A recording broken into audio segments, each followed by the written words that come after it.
Hello, and welcome to my first knitting podcast. I've been thinking about making one of these for a while now.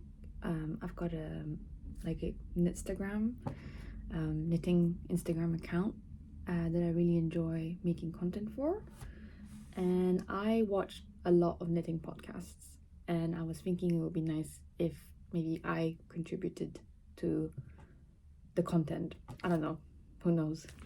It might just be just a way for me to talk about knitting, which I always love doing. Anyway, so I will follow the pretty traditional podcast format, which is talking about what I'm wearing, if it is knitted. Unfortunately, today is not knitted by me. Finished objects, works in progress, and any acquisitions. So, well, let's talk about what I'm wearing, because it's kind of relevant to a whip that I have at the moment. So this is just a store-bought vest, but it's really kind of oversized, classic kind of relaxed look, which I really enjoy, and therefore I don't have any finished object in the past 2 weeks, so I'll just jump straight into my works in progress. I'm currently knitting up a self-drafted vest. You can see some of the sketches here, based off of this vest. So here it is in the making. I'm doing like a drop shoulder construction. So this is the back panel. So I'm doing drop shoulder construction with the shoulder increases here. Currently just knitting up flat until I get to the armholes. Yeah, you can kind of see where I'm at basically. This, yeah, as I said, self-drafted pattern. It's my first time ever self-drafting a pattern like this, and it's based off of the measurements of this vest, except you can see that this one is really large and it's got 20 centimeters of positive ease on me. Sorry, 25 centimeters. So because maybe it might be a bit big, I don't know, I like the look, but maybe something a bit tighter might be more formal wear. I'm doing mine up with 20 centimeters of positive ease, and I'm knitting it up in this Color Mart merino casual cone. This really nice kind of very neutral brown, and it knits up to a really nice plump round swatch, and I really like it. Very, very soft to the skin because it's pure merino wool. I'm knitting it up in 4.5mm needles. So this comes up to about 19 stitch gauge, which means that this has been pretty quick at the moment. I originally bought this cone because I wanted to try out Color Mart stuff, and I thought I was going to make a jumper out of it, but I stupidly ordered only 2 cones of this, which comes up to only 800 meters, and you can't really do a jumper with 800 meters unless it's like quite a tight fitting jumper. So I've been thinking, wait, well, there's definitely enough for a vest, and I've been thinking about what vest to make. I've considered a lot of petite knit patterns, but then I had this, which I really like the fit of. I've really been wanting to try self-drafting my own patterns, so I was like, this is the perfect opportunity. So here I am with this stuff, knitting up to this.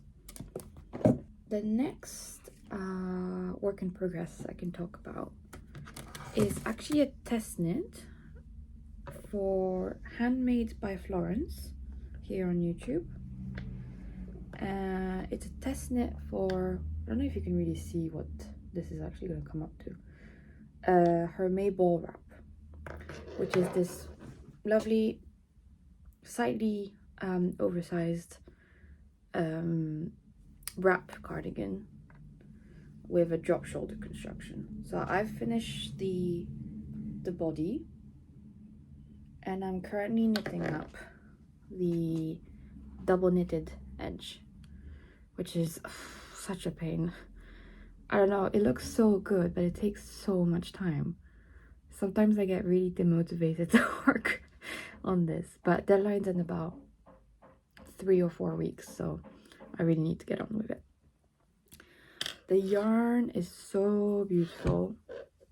It is, so I don't know if on camera it shows really well. It's much more purple in real life, or like lavendery, lilac-y purple, but on camera I find that it shows up a lot more grey.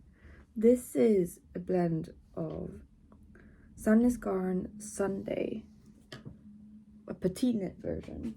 Ta-da! This really beautiful lilac-y color. I think it's called Perfect Purple. The color is 5012. And then held with Filcolana Tilia mohair in color Frisia, or 353. And I've worked with Tilia before for my sweater number 9, and I find that I can really tolerate it against my skin. So, and it's not as expensive as, say, Knitting for Olive mohair or Isaga mohair. I haven't tried either of those, but one thing that has stopped me from trying them is the price point. This is a slightly lower price point, so I've been really enjoying this. This is my first time using Sandnes Garn Sunday. Also been really enjoying, and the combination of the two of them just gives this really gorgeous fabric that I think I'm gonna enjoy immensely. Yeah, it's working up so well so far, and I'm really happy. And the stitch definition is really nice. Yeah, I get the hype about Sunday. I actually have like a knitted t-shirt quantity of Sunday that I'm quite excited to knit up. This is my second time test knitting for Florence. I test knitted her fennel seed jacket previously. And yeah, I find that her patterns are really nice, and she's very active when it comes to like suggestions on the tester group chats and stuff like that. Sorry. So yeah, I really enjoy test knitting for her. It's quite an enjoyable experience, and her patterns are always gorgeous. I'm really excited for this wrap cardigan. You can't really see the shape of it at the moment, but trust the process. Yeah, I guess kind of like this, but I'm really excited to wear this in spring. My next work in progress, I've been working on this since February. I mean, you could probably tell by the color. Yeah, very Valentine's Day inspired. I think I started this February 3rd, delusionally thinking I might be able to get this done by Valentine's Day. I'm not that fast. The color is showing up so nicely on camera. Gorgeous. I'm really excited for this. So this is the Stockholm sweater v-neck by Petite Knit, and it's knit up in Jops kid silk in this beautiful red. The color number is 14, and it's held with Drops Flora, which I only have this already used up ball of. I don't have enough of this stuff to continue with this, because as you can see, I'm about to start body ribbing, and I've only got this ball left, and I still have 2 sleeves to do. I don't know. I do actually underestimate the amount of yarn I need quite often, so maybe I should take a lesson out of that. But really enjoying this pattern. So it's a drop shoulder construction, but it's so I've learned that there's quite a few different ways of doing drop shoulders. The first time I ever did a drop shoulder was in the Sonia sweater by Petite Knit as well, and it had a similar construction in that for the back just do a rectangle, and then the drop shoulder is shaped by doing short rows to do a sleeve cap. So from the front it looks like this. So you can see the kind of dropped shoulder look here, the slope, and this collar, oh my goodness, it's so plush. I love it. It's my first time doing a v-neck. I've done folded collars before, but it's my first time doing a v-neck folded collar, and I'm really enjoying it. The fabric looks a bit bunched here, so I hope I haven't like, yeah, just right here. I hope I haven't like mistakenly picked up a few too many stitches, but we'll see. Sometimes just with blocking, it just relaxes everything. So doing pretty well on this one, although I've had to put it on hold for quite a bit because of Lawrence's test knit. I think I'll start the body ribbing soon, although I don't know, I have a tendency to make my things way too short because I get lazy. I'm like, oh, it's cropped. No, you could have added maybe 5 more centimeters. Yeah, I might do a bit more of the body before I start doing the ribbing, but really excited for this one. The yarn, I'm not so it is soft, but I feel like I will have a little bit of trouble having this directly against my skin. Drops Kid Silk, so I think I'll have to wear a t-shirt underneath, which is absolutely fine. I got this as a birthday gift from my fiance's mother, and I got this myself to go with it. Drops Flora, Drops in general goes on sale so frequently that I think I got these for £1.50 a ball or something ridiculous like that. So this is probably one of the most economical projects I've ever had for like a full-blown sweater. That's pretty nice. Now, because this is my first podcast, talking about acquisitions is a bit difficult because where do you determine when you acquired stuff? But, oh, I could talk about the Yarn Festival. A couple weekends ago, I went to the East Anglia Yarn Festival, based in Norwich. So I live in Cambridge, so it's only about an hour 15 drive away from here. I don't drive. My friend has a car, so my knitting friend has a car, which is quite useful. So we went to this yarn festival with her and another friend from my knit night, and I could show you some of the things I grabbed from there. So this is a merino yak silk hand-dyed yarn from this yarn shop called hand-dyer shop called Yarn Unique. Look at this gorgeous purple variegated yarn.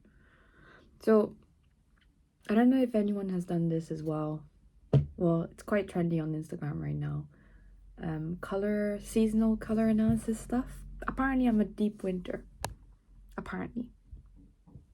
So I should go into like cool and intense colors, including these kinds of purples. Now I don't really have anything in deep purple, royal purple like this. So I thought that would be a nice way of venturing into that side of the color palette. I'm thinking of doing like a fingering weight in interseasonal lightweight jumper with it, and because it's like merino yak silk blend, it's super soft to the touch, so I think that will be quite nice. Perfect for like, yeah, between season weather. Right, and then so I got 3 of these to make a jumper. Another acquisition I have from there, in terms of yarn, is this ball, which I wound up. I really like this color. It kind of resembles this, I suppose. Yeah, I really enjoy green. So this is from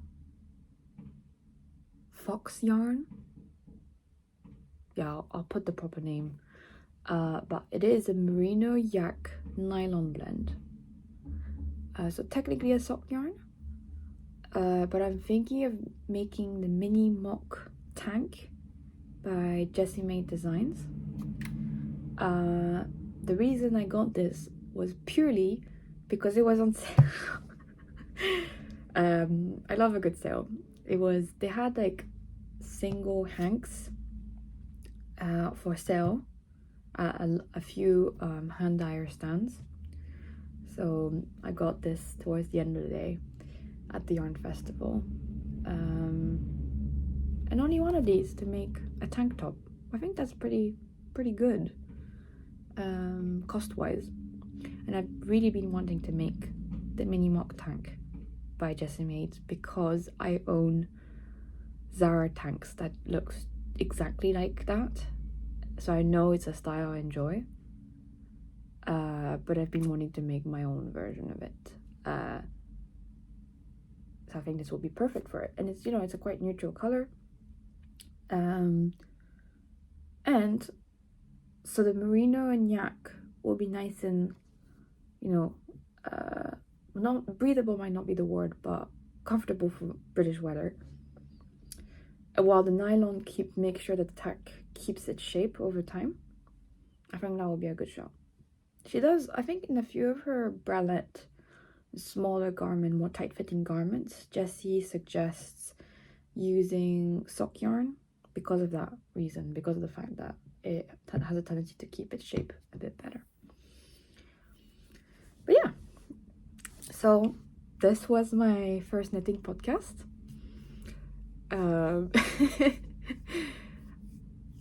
Yeah, I hope you enjoyed this, and I hope I continued this. Hopefully next time I have some finished objects, which in 2 weeks time I hope there will be. Yeah, I think I'm gonna stick to about a 2-week schedule, as as it's often done by knitting podcast channels. But yeah, thank you for watching.